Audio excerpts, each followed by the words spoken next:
Aqui no Brasil, o CDI, no mundo dos investimentos, é a principal referência do investidor brasileiro e é considerado por muita gente como sendo um ativo livre de risco, entre aspas. Mas será que é mesmo? Para responder a essa questão, esse debate dos bons, a gente conversa agora com o autor do relatório da XP, Arthur Wittmann, que é o CIO da XP e quem participa também desta entrevista. Na verdade, quem conseguiu trazer o Arthur aqui para esta noite é a Lucinda Pinto, colunista, analista de economia aqui da CNN, e que, por isso, é ela que faz a primeira pergunta. Poxa, que honra, Naka.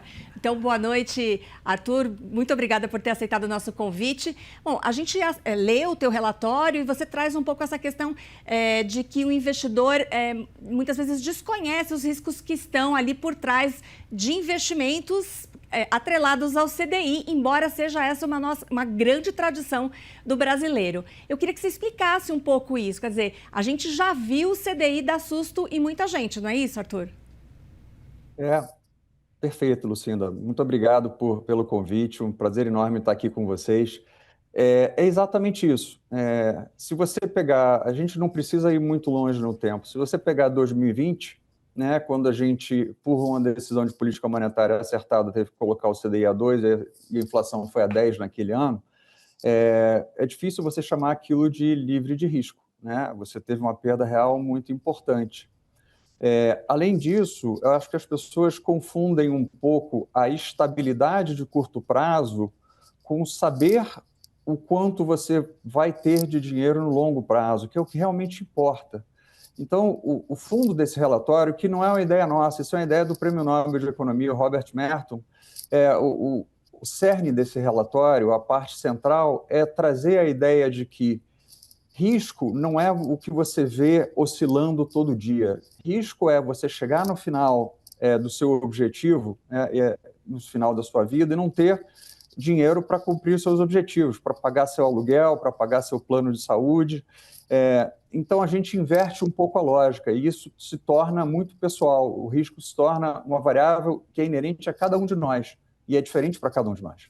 Arthur, um momento como o atual, em que a gente vê uma volatilidade muito grande no mercado de renda fixa aqui no Brasil e a observação de taxas que parecem matematicamente insustentáveis ao longo do tempo. São momentos como esse que o investidor talvez se posicione de uma maneira ali, titubeie para se posicionar e acaba gerando esse descolamento entre o que a sua carteira deveria render e o futuro, e o que esse investidor espera do futuro dessa posição? É exatamente isso, né? As pessoas, e é da natureza do ser humano, isso é o campo de finanças comportamentais. As pessoas confundem oscilação de curto prazo com risco. Mas pensa o seguinte, imagina que você contrate um título de IPCA mais 7,5, e ele tenha ido como ele foi semana passada, IPCA mais 8. Ou seja, você teve uma perda, aparece na sua tela de curto prazo. Quanto que você vai render nesse investimento? IPCA mais 7,5, exatamente aquilo que foi contratado. Tá? Já quando você tem um título de CDI, você tem a garantia de retorno nominal para os próximos 45 dias. Qual vai ser o CDI daqui a 10 anos? Né? As pessoas esquecem um pouco que o CDI tem um risco muito importante, que é o risco de reinvestimento. Você não sabe a que taxa você vai reinvestir isso. O Banco Central renova a base de cálculo do CDI a cada 45 dias nas reuniões do Copom. Você está apostando na reunião de Copom daqui a 10 anos. Eu acho que essa é uma aposta relativamente difícil de fazer.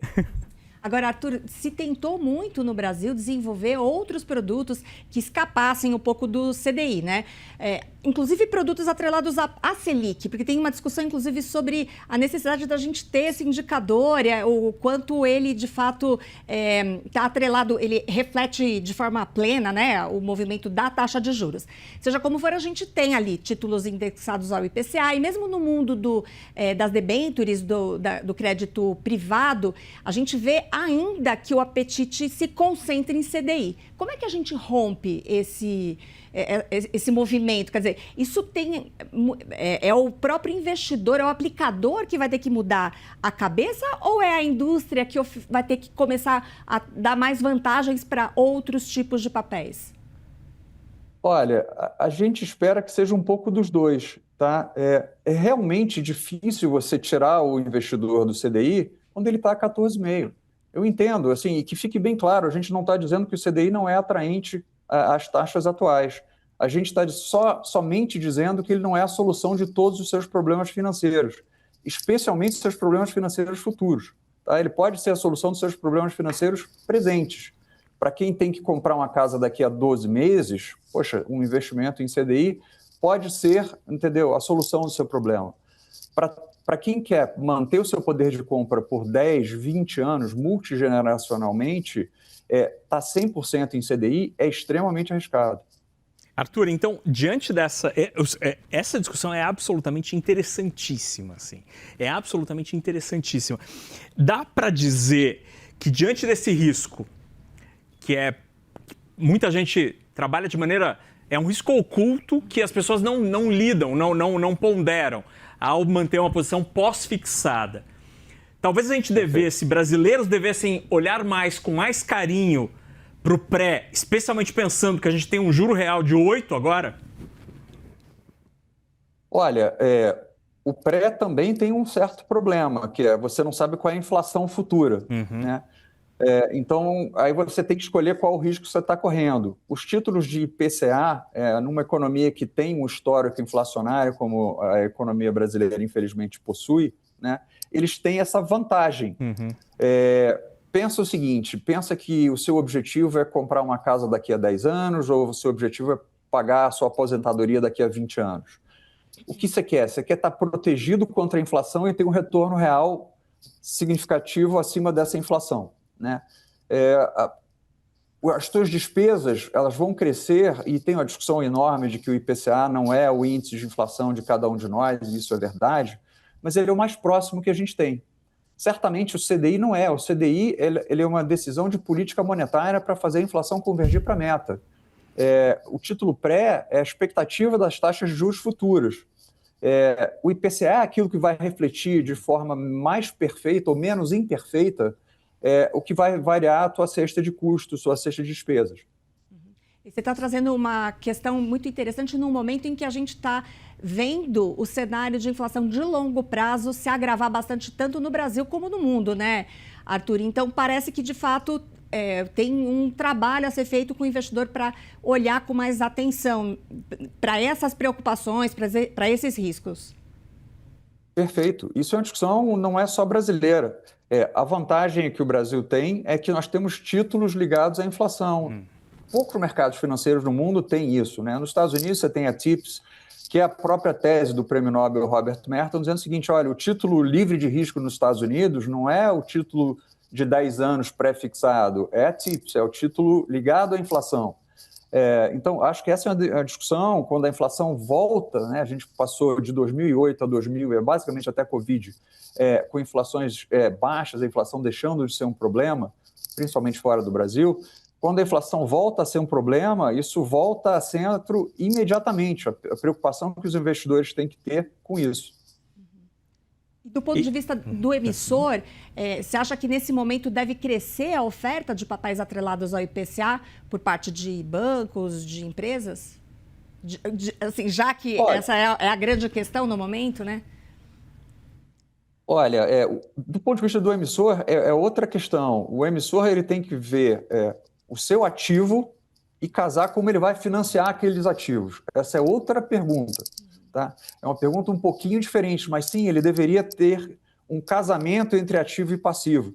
Pensa num fundo de pensão. O que a gente basicamente está defendendo é a ideia de que, poxa, um investidor deveria operar como um fundo de pensão. Um fundo de pensão tem uma meta atuarial que normalmente é IPCA mais 5, IPCA mais 6, e o que ele faz? Ele casa os seus ativos de acordo com a sua meta atuarial.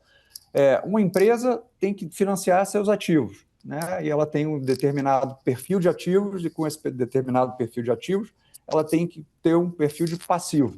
Para o investidor tem que ser uma coisa bastante parecida.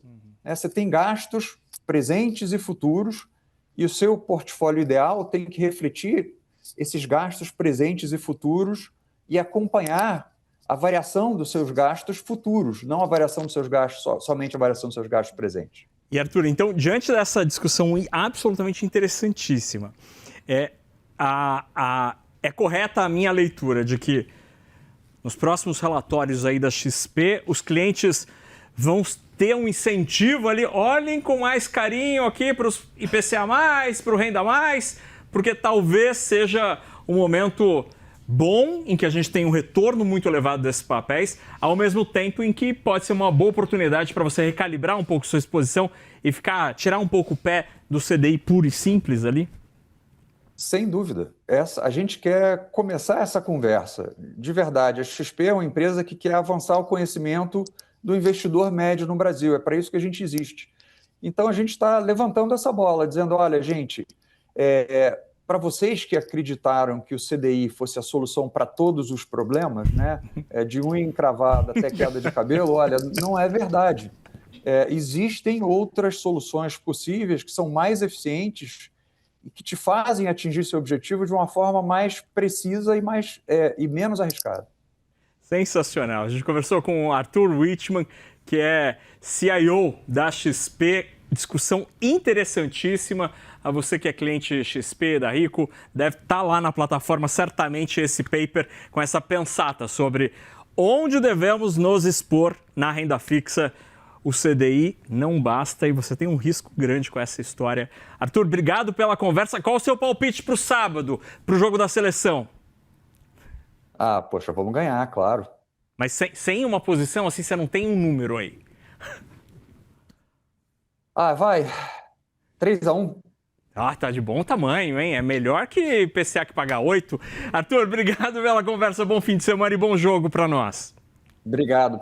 Prazer enorme estar com vocês. Agradeço também a Lucinda Pinto, a analista de economia, que permitiu essa entrevista. Obrigado, Lu. Boa noite.